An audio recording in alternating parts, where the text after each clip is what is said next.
Well, hello, I'm Scott Conway, PhD, JD, here with mothersraisingsons.com. This is just going to be a quick introductory lesson to a concept that's going to lead off a series. And so we're talking about statistics, and so stats. Now, from my personal background in studying statistics, I have 30 units of coursework at the undergraduate and graduate level in statistics, studies, and evaluation of studies. So think about this. That's taking 10 college and graduate level classes in how to study studies, how to do studies, how to do statistics, and what statistics really do and don't mean. And there's all kinds of games that you can play with statistics. Now that's enough coursework that if I were to major in statistics, that would have been enough coursework to complete most of a major in statistics, with all of the GE and stuff. So that's a lot of coursework in dealing with stuff at a graduate level. So what I'm going to talk about a little bit in statistics is understanding part of what we're talking about, because there's some stats out there on fatherlessness. So what do you do when the father's gone? What does that do to the kids? And there's all kinds of statistics out there, and I'm going to be going through, kind of highlighting a whole bunch of them as I do this entire series. And it's just going to be on video. And so that'll be available for you at mothersraisingsons.com, so that'll be coming. But this is kind of the introductory issue in those stats. Because the basic thing I want everyone to understand is when you're looking at statistics, very often they don't mean what you think they mean. First off, statistics tend to be probabilistic. So say, for instance, just hypothetically they say that, well, when there's no father in the house, that you have a 75% chance of X happening. Well, what does that mean? That also means if there's no father in the house, you have a 25% that X won't happen. Well, what's going to happen in your house? And the answer is, I don't know, I couldn't tell you, because just on that, the probability is 75-25. That means 3 out of 4 fatherless houses have it happen, 1 out of 4 don't. And then the question is, so how can you do, say it's something you want to have not happen, what can you do to be one of the 25%? How does that happen, and how do you increase your odds? So that's part of it, is to understand that statistics just tell you how things have played out in the totality of the circumstances, where the variable that they're looking at is fatherlessness. But here's something else to keep in mind. If you have a father who is in the house, so he's there, chances are he's married to the mother. Chances are he's raising his kids. What does that tell you about him? Just that far. If that's all you know, that tells you that probably he's a man who's willing to make a commitment. He's a man who's willing to fulfill responsibilities. He's at least willing to go however far he's going to get the job done. Well, what do you know in the fatherless house? Well, whatever the reason the father's not around, it's possible he died. It's possible that he left because, the mom is just off the rocker. I mean, those are possible. But more probable, and I think most single mothers doing their very best to raise their children on their own, certainly the type of mothers who would be watching a video or listening to an audio or being physically here are the kinds of mothers that are doing their best for their kids, who are trying to be better mothers, trying to be better women, trying to be better people so that they can parent their kids. And so if you assume that, why would an otherwise responsible mother get rid of the father? File for divorce. Leave him.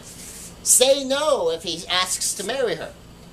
Why would a responsible, mature woman who cares about her kids, who knows that fatherlessness is a step, get rid of a man? Because he's a great guy? Would you say, well, no, I don't want to be married to you, have you raising my kids. You're responsible. No. That's not why that happens. I don't want you doing that because, you're a great guy. You show commitment. What if my kids turn out like you? No, they're not going to do that for a great guy. Usually, if a woman is getting rid of a man, it's because there's a pretty significant problem there. How about if the man just leaves? He just goes. For whatever his reasons are, if he chooses to not be around raising his kids, and that's his choice, At the very least, what you've learned about him is that he is the sort of man who does not want to take this kind of responsibility. Even if he doesn't marry the mother, to be around for the kids, understand, these are your children. And he says, no, I'm not taking responsibility for that. I'm not going to assume responsibility for raising these children. And so when you start to look at some of these father statistics, you understand, okay, if the fatherless families, some percentage of them are because the guy doesn't want to take responsibility, or he doesn't want to make the commitment. So what if you take an irresponsible father who doesn't want to make a commitment and you force him to stay in the house? So what if you had men who the woman wanted to get rid of but couldn't, who wanted to leave but couldn't, and you make him stay and raise these children? How likely do you think it is that some of these fatherless stats might be equally impacted by bad fathering stats?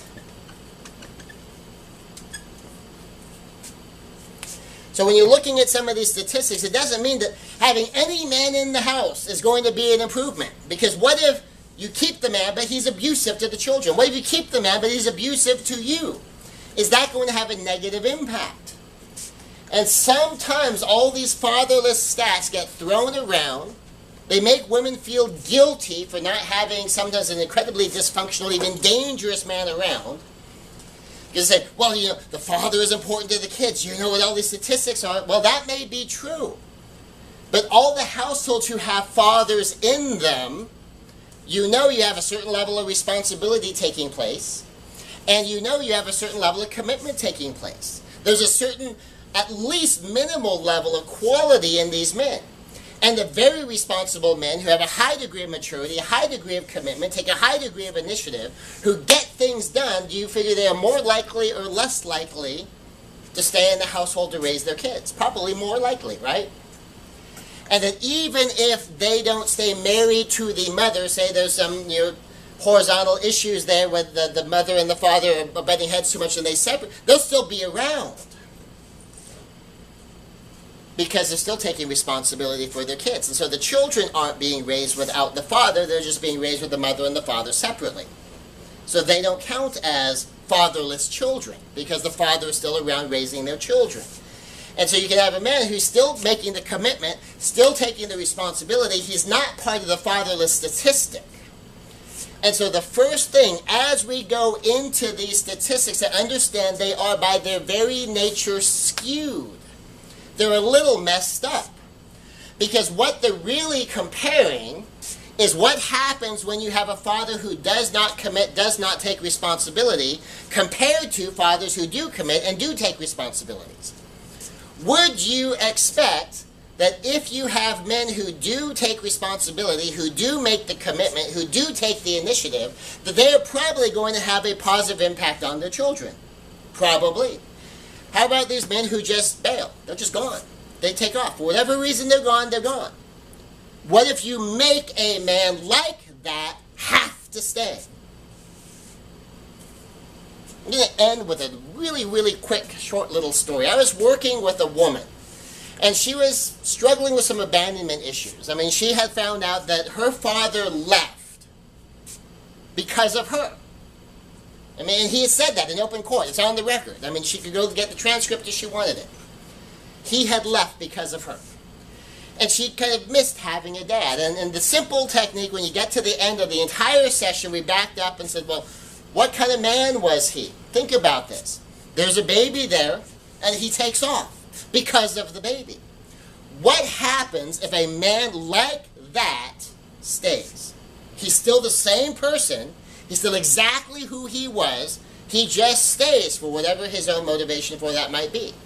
And you were raised by a man who hated his baby.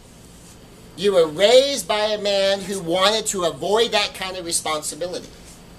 What would that look like? What might that do to you? And she eventually got a picture in her head of what she would have been like, raised by a man like that, and she realized, you know what? I really am better off that he left. What I really ache for is that he would have stayed and then not been the man he is.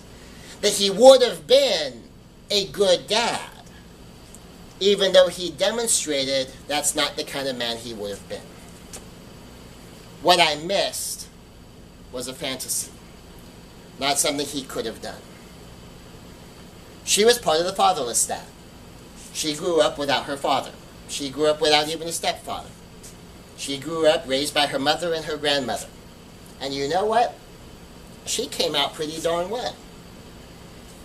Because a lot of things got done right. And it doesn't necessarily take a man to do it right. And it certainly doesn't necessarily take a father to be the man doing things right. So as we dive into all of the fatherless statistics that we're going to get into, the probabilistic things where more bad things happen to kids who grow up without fathers than grow up with the fathers, so first understand how skewed they are, how messed up the stats are, because it's comparing apples and oranges. That they're having bad men in the house isn't better than having no men in the house. Having an abuser, an alcoholic, a drug addict in the house isn't necessarily better than having him gone with a responsible, loving mother doing her best if she's equipped with the right tools. And we're going to talk about how we put this together and how we understand the statistics and how you can take a look at the probability and figure out, how do I fill in that gap? Whether that gap is left by an absent father or the gap is even left by a bad father. Not all bad fathers leave.